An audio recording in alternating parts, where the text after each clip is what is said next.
당 정청회의에서 발언하는 추미애 대표, 서울는 연합뉴스, 김현태 기자. 는 더불어민주당 추미애 대표가 20일 오전 국회에서 열린 고위당 정청 회의에서 발언하고 있다. 이날 회의에서는 남북 북미 정상회담 후속 조치와 서민 경제 대책 등이 논의될 것으로 알려졌다. mtkeh@ina.co KR 연말까지 6개월간 처벌유예, 저소득 맞춤형 일자리 소득 지원 대책 마련. 규제혁신 5법 조기 입법화, 민족, 노인 기초연금 75세 이상 차등 지급 요청. 서울는 연합뉴스, 강병철 김보경 차지연 기자는 더불어민주당과 정부 청와대가 다음 달 1일 실시되는 근로시간 단축과 관련 처벌이 유예되는 계도 기간을 올 연말까지 6개월간 갖기로 했다. 속도감 있는 규제혁신을 위에 관련 법을 조기 입법화하기로 했으며 저소득 맞춤형 일자리 및 소득지 원 대책도 마련해 다음 달 초에 발표키로 했다. 정부는 또 내년 총지출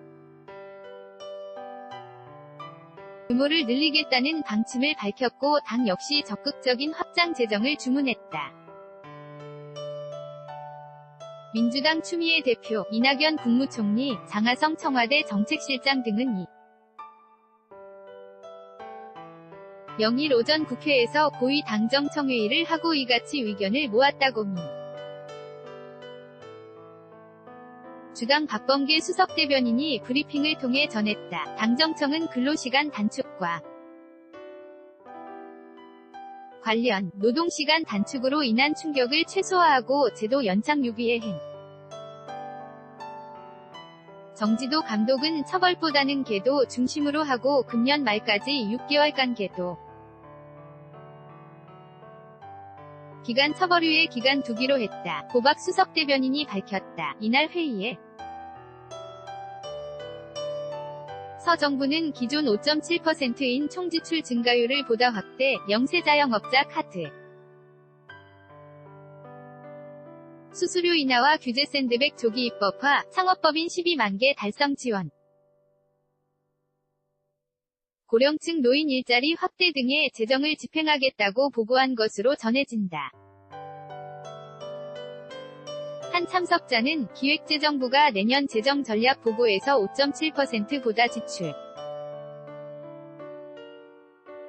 증가율을 확대하겠다고 적시했다며 이같이 밝혔다. 기존 중기재정운용계획 에 따르면 올해 재정지출 증가율은 7.1%, 내년은 5.7%, 그 이후 21년까지는 5%대 초반이다. 그러나 정부는 앞서 지난달 31일 문재인 대통령 주재로 청와대에서 열린 국가재정전략회의를 통해 저출산 고령화대 은과 일자리 늘리기 등의 돈을 더 풀기로 방침을 정하고 확장 재정을 검토 하기로 의견을 모았다. 박 수석대변인은 관련해 총지출 증가율을 확장적으로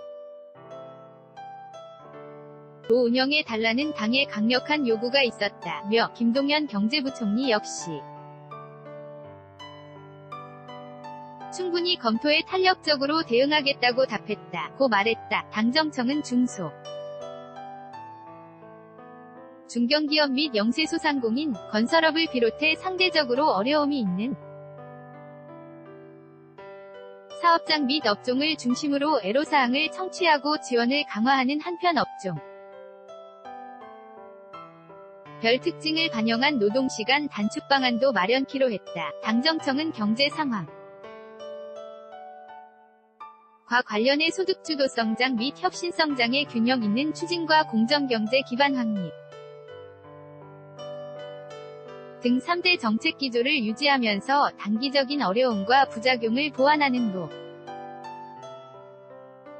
노력을 강화키로 했다. 손맞잡은 당정청, 서울는 연합뉴스, 김현태 기자. 는 더불어민주당 추미애 대표, 이낙연 국무총리, 장하성 청와대 정책실장 등 참석자들이 20일 오전 국회에서 열린 고위당 정청회의에서 손을 잡고 있다. 이날 회의에서는 남북 북미 정상회담 후속 조치와 서민경제 대책 등 논의될 것으로 알려졌다. mtkeh@yna.co.kr 특히 당정 청은 소득분배 개선과 관련 저소득 맞춤형 일자리 및 소득 지원 대책을 달 초에 발표키로 했다. 박수석 대변인은 근로능력이 있는 계층에는 일자리를, 근로능력이 취약한 계층에는 사회안전망을 강화할 것이라고 말해. 당정청은 규제 혁신을 속도감 있게 추진키로 하고 규제 샌드박스를 비롯한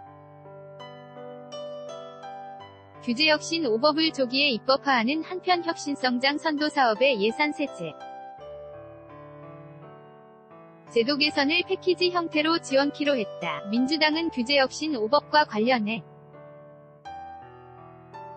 당론화 과정을 밟기로 했다. 당정청은 최저임금 산입 범위 확대와 관련해선 개정된 법의 취지와 내용, 영향 등을 제대로 알리고 법 개정으로 임금 인상 효과가 감소할 수 있는 저소득 노동자에 대해 다양한 지원 방안 마련키로 했다. 박수석 대변인이 밝혔다. 당정청은 국회를 조기 정상화하고 당과 협의를 통해 상가임대차보호법, 가맹사업법 등 민생법안을 조속 처리키로 방침을 세웠다. 노인기초연금과 관련해선 김태년 정책위의장이 75세 이상에 대한 추가 차등 지급을 꺼내 김동연 경제부총리가 긍정적 검토 방침을 밝히 것으로 전해진다. 한편 민주당은 당정청 회의에서 판문점 선언 이행을 뒷받침하기 위해 국회의 비준동의 내지 지지결의안 채택을 위한 야당의 협조를 촉구키로 했다. 또 정부는 남북 공동연락사무소 개소, 85이 상가족 상봉행사 개최, 남북 경협사업에 대한 공동연구 등 후속 조치를 찾을 없이 이행키로 했다. 조명균 통일부 장관과 강경화 외교부 장관은 회의에서 남북 북미 정상회담 후속 조치 관련한 대외비 문건을 보고했다. 박수석 대변 이는 군 통신선과 남북 공동연락사무소 개설, 삼림협력 문제 등이 제기에 들어왔고 주목됐다. 면서 남북철도와 도로협력과 관련해 공동연구, 공동 조사 시범사업 등 세부 계획을 마련한다는 정부 보고가 있었다. 고 말했다. 남북연락사무소 설치와 관련해선 오는 8월 중순까지 개소를 목표로 하는 것으로 보고됐다. 한편 회의에서는 부동산 보유세 개편 방안도 논의됐다. 박 수석 대변인은 브리핑할 정도로 방향이나 구체적인 내용이 확정되지 않았다. 고 전했다. kyunghe@yna.co.kr 2018년 6월 20일 17. 10송고